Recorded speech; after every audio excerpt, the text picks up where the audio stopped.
బియ్యంతో అయోధ్య రామ మందిరం నమూనాను నిర్మించిన దయాకర్ ఈయన కళాకారుడు వరల్డ్ రికార్డు సాధించారు. సుమారు 16,000 బియ్యపు గింజలతో అయోధ్యలోని రామ మందిరాన్ని అద్భుతంగా రూపొందించారు.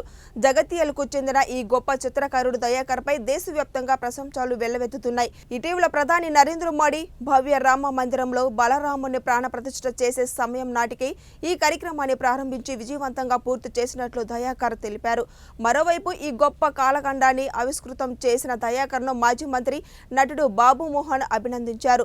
కేవలం రామ మందిరమే కాకుండా అతి చిన్న రామాలయంలో సీతారాముల చిత్రపటాలు సైతం పొందపరచడం మరింత ఆకట్టుకునే అంశమన్నారు. ఈ మేరకు ఆయన మోహన్ బాబు ఘనంగా సన్మానించారు. ఈ సందర్భంగా ఆయన మాట్లాడుతూ ఇంతటి ఘనత సాధించిన దయాకర్ను తన చేతులతో సన్మానించడం ఎంతో గర్వంగా ఉందన్నారు. ఇదో నా పక్కనే ఉన్నారు మన దయాకర్ గారు. దయాకర్ గారు సృష్టించిన రామ మందిరం అండి ఇది. బియ్యపు గింజలతో చేశారు. ఇది బియ్యపు గింజలు, బియ్యపు నూకలు అది అతికించి తయారు చేసిన రామ మందిరం. ఈ రామ మందిరములో బియ్యపు గింజలతో చెక్కటము సరే ఓకే, ఇది సామాన్యమైన విద్య కాదు. కానీ లోపల సీతారాముల వారి విగ్రహం పెట్టారు, ఇద్దరిది. మళ్ళీ లోపల ఒక లైట్ కూడా ఆ విగ్రహాలు బ్రైట్గా కనపడటానికి పెట్టారు. అమోఘమైన సృష్టి ఇది దయాకర్ గారు చేసిందంటే నేను నమ్మట్లేదు. ఖచ్చితంగా రాముల వారు పూని ఇగో ఇట్లా చేయబోయా ఈ బియ్యపు గింజ లెఫ్ట్ పెట్టి ఈ బియ్యపు గింజ రైట్ పెట్టి మధ్యలో అక్కడ కొన్ని 2 నూకలు పెట్టు అని చేస్తేనే తయారైంది ఈ రామ మందిరం నేనైతే అనుకుంటున్నాను.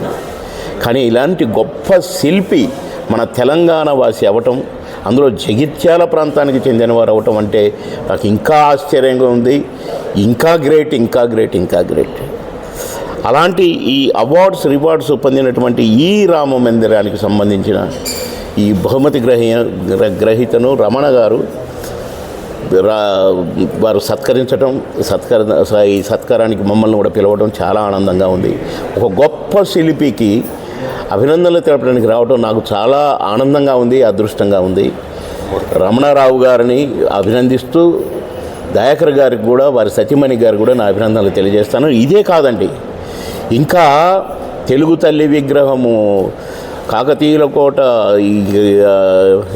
ఇంకెన్నెన్నో ఏమి చెప్పండి, కాకతీయ కోట ఉంది, చార్మినారు, ఒక బియ్యపు గింజలు, బుద్ధుడు, జాతీయ జెండా, బియ్యపు గింజలు, ఒక్క బియ్యపు గింజలు ఇన్ని కలిపి వారు సృష్టించారండి ఒక దాంట్లో. ఇట్లాంటి ఎన్నో చేశారు.